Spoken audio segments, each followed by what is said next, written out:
आज हम मनुस्मृति देख रहे हैं। वस्तुतः श्रुति और स्मृति यही दो साधन हैं जिनके माध्यम से हमारा आचार व्यवहार चलता है। धर्म के ये मूलभूत साधन कहे जाते हैं। कहा गया है धर्म शास्त्रम तु वै स्मृति। मनुस्मृति के दूसरे अध्याय के 10वें श्लोक में कहा गया है धर्म शास्त्रम तु वै स्मृति। धर्म के प्रमाण स्रोत के रूप में स्मृति की गणना की जाती है। इसके साथ साथ हम क्या देखते हैं, यदि मुख्य कहा जाए तो धर्म के स्रोत कौन है? श्रुति अर्थात वेद।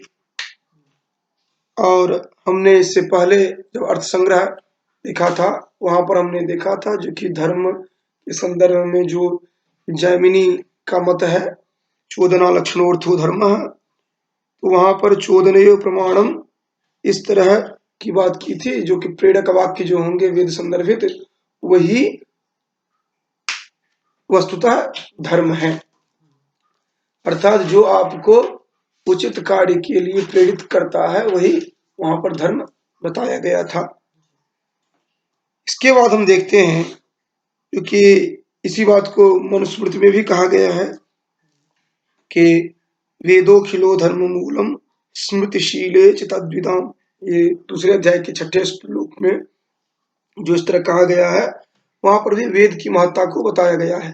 अर्थात वेद जो है, श्रुति जो है वह स्वतः प्रमाण है और जबकि स्मृति जो है वो परतः प्रमाण है।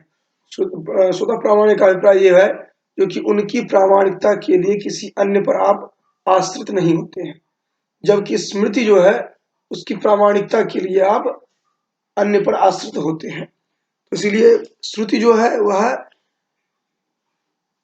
स्वतः प्रमाण है और ये जो है स्मृति वह परतः प्रमाण है। इसके बाद हम आते हैं, देखते हैं जो कि ये किस तरह के हैं। तो सामान्यतः कहा जाता है कि विष्णु स्मृति को छोड़ करके जितनी भी स्मृतियां हैं वो पद्यात्मक ही है। अब इन स्मृतियों में की बात अगर की जाए जो कौन कौन से कितने स्मृति हैं, तो अलग अलग ग्रंथों में अलग अलग उल्लेख मिलता है, लेकिन याज्ञवल्क्य स्मृति को अगर हम देखें तो वहां पर कहा गया है कि कुल 20 स्मृति है। जैसे मनु, विष्णु, यम, अंगिरा, वशिष्ठ, दक्ष, संवर्त, शतातप, पराशर, आपस्तंभ, उशना, व्यास, कात्यायन, बृहस्पति, गौतम, शंख, लिखित, हाड़ित, अत्रि और याज्ञवल्क्य। ये जितनी भी हम चर्चा कर रहे हैं ये परिचयात्मक प्रभाग है। ये परिचयात्मक प्रभाग केवल आपको समझने के लिए है। जो परीक्षा में जो मुख्य प्रश्न जो आपको दिखेंगे वह जो निर्धारित पाठ्यक्रम में जो अध्याय जो मुख्य रूप से बताए गए हैं उन अध्यायों से संदर्भित प्रश्न ही हम देखते हैं। यहाँ पर जो हम देख रहे हैं ये पृष्ठभूमि के रूप में हम परिचयात्मक रूप से केवल देख ले रहे हैं। तो इसका अभिप्राय ये नहीं है कि अब 20 याज्ञवल्क्य स्मृति कहा गया तो आप 20 का नाम रखते रहे, तो वो आप केवल ध्यान में रखेंगे जो कि यद्यपि ये जो स्मृतियां हैं उनके संदर्भ में एक मत से कोई संख्या नहीं बताई गई है, अलग अलग स्मृतियों में अलग अलग तरह से बताया गया है। इसमें कि याज्ञवल्क्य स्मृति को थोड़ा प्रामाणिक मान करके हम याज्ञवल्क्य स्मृति द्वारा कहा गया जो ये 20 है उसको हम मानते हैं। यद्यपि यहाँ पर हम देखते हैं जो कि बौधायन जो है उनका नाम का उल्लेख यहाँ पर नहीं है, तो इसको भी हम पूर्णतः ये नहीं कह सकते हैं कि ये इत्यलम है, ये नहीं कह सकते हैं। तो इसके बाद हम साक्षात आ जाते हैं मनुस्मृति पर। तो मनुस्मृति में हम देखते हैं क्या कि कुल 12 अध्याय जो है इनमें 2694 श्लोक जो है यह प्राचीनतम और सर्वाधिक मान्य है। इसमें समाज शास्त्र, नीति शास्त्र, धर्मशास्त्र, अर्थशास्त्र संदर्भित चिंतनों को प्रस्तुत किया गया है। और यहाँ पर काम, अर्थ, मोक्ष अर्थात धर्म, अर्थ, काम, मोक्ष ये जो 4 पुरुषार्थ हैं उनका विशद विवेचन किया गया है। और मुख्य रूप से आप देखेंगे कि जितने भी ये स्मृति ग्रंथ हैं उनका विषय वस्तु यही रहा है, जो कि ये जो वर्णाश्रम व्यवस्था हो या पुरुषार्थ है, इनको वह विस्तार पूर्वक चर्चा करते हैं। अब मनुस्मृति की बात जब हम करते हैं तो यहाँ पर प्रश्न उठता है, क्योंकि ये मनुस्मृति में जो मनु कहा गया है, मनु है कौन? तो इस पर भी बहुत अधिक विवाद है। मनु का उल्लेख हम ऋग्वेद से ही पाते हैं। ऋग्वेद के प्रथम के 80वें 180 और इधर 114 जो है, इनमें हम देखते हैं जो कहा गया है मनु मानव जाति के आदि हैं। और ये 8वें मंडल के 30वें सूक्त के तीसरे मंत्र में कहते हैं, मानः पथः पित्र्यान् मानवादधि दूरम नैष्ठ परावतः। इस तरह हम देखते हैं जो कि उसके परवर्ती ग्रंथों में भी, तैत्तिरीय संहिता और ब्राह्मण ग्रंथों में भी मनु का उल्लेख प्राप्त होता है, जहाँ पर कि भेषज के रूप में इनका उल्लेख होता है। जैसे कि तैत्तिरीय संहिता में, तांड ब्राह्मण में देखा जाता है। इसी तरह निरुक्त में भी मनु को स्मृतिकार के रूप में स्मरण किया गया है। महाभारत के शांति पर्व में भी मनु की चर्चा हुई है। इसके साथ साथ हम देखते हैं जो कि अन्य जो ग्रंथ हैं वहां भी मनु नाम से उल्लेख प्राप्त होता है। और कुल मिलाकर के हम ये कह सकते हैं कि मनु जो थे वह एक कुशल व्यवहार वेत्ता रहे होंगे, जिनको धर्मशास्त्रीय व्यापक ज्ञान रहा होगा, जिसके आधार पर उन्होंने समाज के हित के लिए इस तरह के ग्रंथ का प्रणयन किया। यहाँ पर एक बात ध्यान देने वाली है कि मनुस्मृति के संदर्भ में बहुत सारी बातें विवादास्पद रही है। सबसे अधिक अगर विवादित कहा जाए तो जिसका नाम होता है वही बदनाम होता है, तो मनुस्मृति के साथ ये भी रहा है। तो इसका हम दो तरह से इसको हम देख सकते हैं। एक तो ये है कि जहां पर हम चर्चा करते हैं हम एकांगी दृष्टि से चर्चा करते हैं, अर्थात हमने संपूर्ण ग्रंथ को नहीं देखा है, एक श्लोक को उठाते हैं और उसको कोट करते हैं, जो यहाँ पर स्त्री के संदर्भ में इस तरह कहा दिया गया है, या यहाँ पर शूद्र के संदर्भ में इस तरह कहा दिया गया है, या अन्य मुख्यतः यही दो मुद्दा ज्यादा उठता है। तो इस संदर्भ में आप को ये ध्यान रखना चाहिए जो कि एक तो संपूर्ण रूप से आप देखें किसी भी ग्रंथ को देखते हैं, और दूसरा यह है कि उसमें कौन से प्रक्षिप्तांश हैं, कौन मूल है, इस पर चिंतन होना चाहिए। क्योंकि आप जैसे याज्ञवल्क्य स्मृति ही आपने देखा था, वहां पर आपने देखा था जो कि किस तरह चर्चा हो रही थी, जो कि दाएं भाग अगर आप एक पार्ट देख रहे हैं तो आपको लगता है जो कि स्त्री का तो अधिकार ही नहीं दिया गया एक जगह, लेकिन फिर वहीं दूसरी जगह देख रहे हैं तो कह रहे हैं स्त्री धन पर स्त्री का ही अधिकार है मुख्य रूप से। तो कुल मिलाकर के यह है कि हम जब एकांगी दृष्टि रखते हैं तो फिर हम उसी को लेकर के हाईलाइट करते हैं। तो ये एक पॉलिटिकल इशू हो सकता है, एक किसी वाद विवाद का विषय हो सकता है, लेकिन वस्तुतः अगर हम सर्वांगीण दृष्टि से देखें तो कहीं भी ग्रंथ में समस्या नहीं दिखता है, और जहां कहीं भी समस्या है वो इन्हीं दो कारण से, जो कि हम एकांगी दृष्टि से देख रहे हैं इस कारण से है, या फिर दूसरा उसका कारण ये हो सकता है जो कि हम उसकी कुछ प्रक्षिप्तांश जोड़ दिए गए हों, तो इस कारण से वो हो सकता है। बस यही दो कारण हैं जिस कारण से हमें इसमें विवाद दिखता है, नहीं तो वस्तुतः कोई विवाद है नहीं।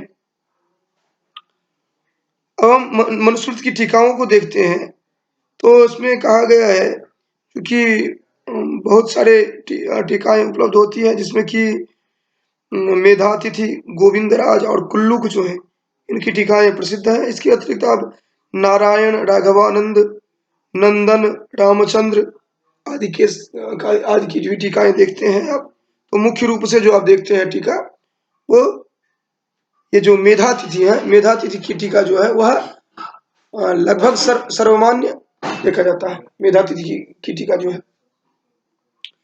इसके बाद मनुस्मृति की रचना कब हुई है, अगर ये हम देखना चाहें तो इसके लिए हम देखते हैं कि रचना अलग अलग समय में ये अलग अलग दृष्टि से हम इसको देख सकते हैं।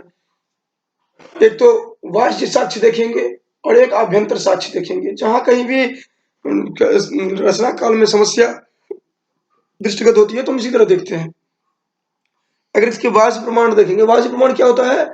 बाह्य प्रमाण है ग्रंथ में जो विषय वस्तु वर्णित है उसके अतिरिक्त बाहर से जो पुष्ट किया जाता है।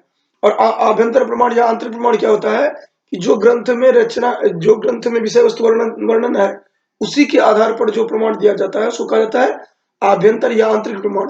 और बाह्य प्रमाण होता है जो कि उसके अतिरिक्त जो दिया जाता है। जैसे आपने एक ग्रंथ लिखा, आपने एक ग्रंथ लिखा और कालांतर में आपका समय निर्धारण करना है उसे, या उस ग्रंथ का समय निर्धारित करना है, तो क्या किया जाएगा? जो कि उस ग्रंथ में जो विषय वस्तु वर्णित है उसको ध्यान में रखते हुए काल गणना की जाएगी उसकी।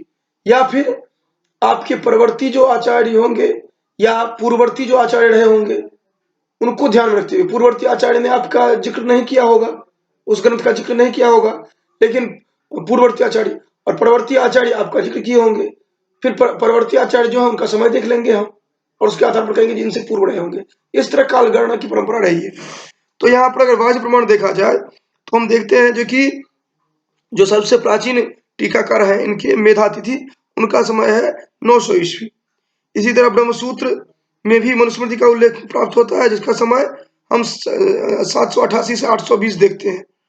इसी तरह कुमारिल भट्ट जो है 600 ईस्वी इनका समय देखते हैं, वहां भी मनुस्मृति का उल्लेख प्राप्त होता है।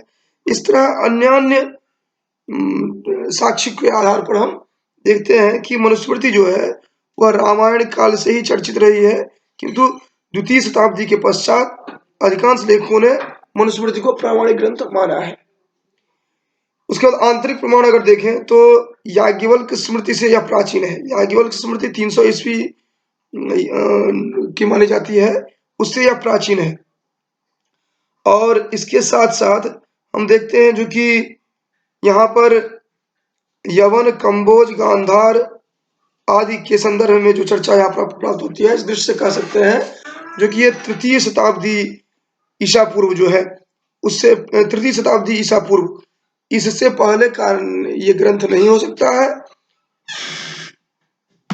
ठीक, अब इस तरह हम बाह्य और आंतरिक प्रमाण के आधार पर इसकी काल गणना जो हम देखते हैं उसमें यह है कि रामायण काल में यह चर्चित थी, किंतु द्वितीय शताब्दी इधर देखते हैं।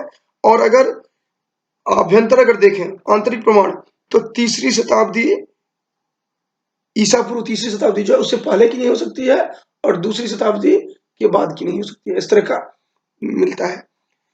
उसके बाद अगर प्रतिपाद्य विषय देखें तो हमने जैसे पहले भी चर्चा किया है कि ये 12 अध्याय में 2694 श्लोक हैं इन, और आपके यहाँ पर पाठ्यक्रम में जो देखेंगे वो प्रथम, द्वितीय और सप्तम इन 3 अध्यायों का ही विषय वस्तु यहाँ पर देखेंगे।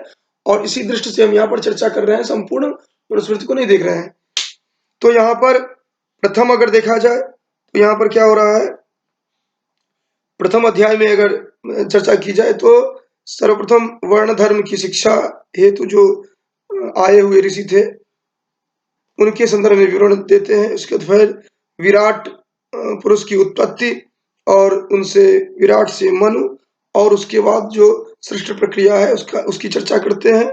फिर मनु से ऋषियों को धर्मोपदेश कहा गया है। और फिर उसके बाद हम जो धर्म की अवनति के जो रहे हैं, फिर चारों वर्णों के जो विशेषाधिकार रहे हैं, कर्तव्य आदि रहे हैं, इन सब को ध्यान दिया गया है। लेकिन कुल मिलाकर के जिसमें दिया गया है विशेष वस्तु वह आचार परमो धर्म जो कहा गया है वह आचरण पर विशेष ध्यान दी गई है। द्वितीय जो है इसमें धर्म की चर्चा की गई है, क्योंकि इसके उपादान जो है वेद, स्मृति और उसके साथ साथ जो भद्रजन है उनके आचरण जो है, आत्मतुष्टि जो है, इसको कहा गया है। इसके बाद धर्मशास्त्र के लिए किसका अधिकार है तो उसके लिए कहा गया है कि ब्रह्मावर्त, ब्रह्मर्षि देश, मध्य देश, आर्यवर्त की सीमाओं का निर्धारण किया गया। और उसके साथ साथ कहा गया जो कि वर्ण धर्म, वर्णानुसार संस्कार आदि जो है इनकी चर्चा प्रस्तुत होती है। और फिर उसके बाद जो यज्ञोपवीत आदि है, ब्रह्मचारी के क्या कर्तव्य हैं, उनके क्या आचरण होने चाहिए, इन सब की चर्चा की जाती है। उसके बाद सप्तम अध्याय देखते हैं, उसमें राजधर्म प्रस्तुत किया गया है, जो कि ये चार राजा के लिए जो चार विद्याएं हैं, फिर अन्य अन्य जो उनके लिए आवश्यक विषय वस्तु है, उन सभी की चर्चा की गई है। तो आप इस तरह से देख सकते हैं कि ये जो तीन अध्याय आपके लिए दिया गया है, प्रथम, द्वितीय और सप्तम, उसका आधार यह है कि प्रथम में आचार विचार को ध्यान में रखते हुए यह बताया गया है। और आचार विचार किसी भी समाज के लिए, क्योंकि यहाँ जो आप तैयारी कर रहे हैं वो किसके लिए कर रहे हैं कि एक आप अध्यापक के रूप में समाज के समक्ष प्रस्तुत होंगे और अभिनव समाज का निर्माण करेंगे। तो अभिनव समाज का निर्माण करेंगे, उससे उससे पूर्व यह है कि आपको आपकी जो अपनी परंपरा है उसका ज्ञान हो, वहां पर आचार विचार के संदर्भ में जो चर्चा की गई है उसका ज्ञान रहे। दूसरा क्या है, द्वितीय अध्याय क्यों दिया गया है, वहां पर है जो कि धर्म जो है, वह धर्म क्या है, जो उसको आप दोनों दृष्टि से देखें, आध्यात्मिक दृष्टि से देखें या व्यावहारिक दृष्टि से देखें, कर्तव्य के रूप में देखें या पारमार्थिक दृष्टि से देखें। धर्म क्या है, वह किनके लिए, कौन किस तरह से कर सकते हैं, इस पर चर्चा होना आवश्यक है। क्योंकि अगर समाज की अवनति होती है कहीं, तो उसका मूल कारण वही होता है, जो कि एक तो हुआ जो कि शिक्षा के संदर्भ में वो पृथक यहाँ पर चर्चा हो गई है, लेकिन आचरण जो है, आपका कर्तव्य जो है, इसी पर समाज निर्भर करता है। जो कि आपका जो कर्तव्य है, अगर आप कर्तव्य निर्वहन कर रहे हैं तो वह समाज निरंतर उत्कर्ष की ओर जाएगा। अगर आप कर्तव्य निर्वहन नहीं कर रहे हैं तो समाज अवनति की ओर जाना उसका निश्चित है। और इसी तरह है आध्यात्मिक दृष्टि से, उसका आचार विचार की दृष्टि से अगर देखें, तो अगर समाज आचारहीन अगर होता है तो वह पूर्णतः समाप्त हो जाता है। तो प्रथम अध्याय द्वितीय अध्याय का ये रहा। उसी के साथ द्वितीय अध्याय में जो संस्कार की बात की जाती है, संस्कार जैसे शब्द से ही स्पष्ट है, वह आप में आपको परिष्कृत करके एक परिपक्व रूप में प्रस्तुत करता है। जब आप देखते हैं गर्भाधान से लेकर के आप अंतिम जो संस्कार कहा गया है वहां तक आप देखें, तो एक समाज को सुव्यवस्थित रूप से निरंतर उत्कर्ष की ओर ले जाने के लिए बताया जाता है। जो कि जहां पर आप देखते हैं गर्भाधान की बात करते हैं, वहां पर भी देखते हैं जो कि किस तरह से किया जाता है, ताकि आगे जो समाज का निर्माण होने वाला है वो समाज पूर्णतः चारित्रिक दृष्टि से उत्तम हो, इसको ध्यान में रख करके ये संस्कारों की चर्चा यहाँ पर प्रस्तुत की गई है। उसके बाद सप्तम अध्याय क्यों आप लोगों को दिया गया है, तो कल जा करके जिसका निर्माण आप करेंगे इस समाज का, वहां पर राजा जो है, अर्थात जो राजतंत्रात्मक रहे प्रजातंत्रात्मक, वह राजतंत्रात्मक या प्रजातंत्रात्मक दृष्टि से जो वहां पर राजा है या जो वर्तमान समय में प्रधानमंत्री या राष्ट्रपति देखें, तो वो अगर अपने राजधर्म का पालन नहीं करता है, अगर वो अपने देश को नहीं देखता है, राष्ट्र को नहीं देखता है, तो आप कितना भी आचारवान रहें, आप कितना भी आध्यात्मिक दृष्टि से युक्त रहें, आप कितना भी बेहतर तरीके से अध्ययन अध्यापन करें, अपना दायित्व का निर्वहन करें, आप समाज को आगे नहीं ले जा सकते हैं। क्योंकि प्रशासन जो होता है वो मुख्य स्तंभ होता है।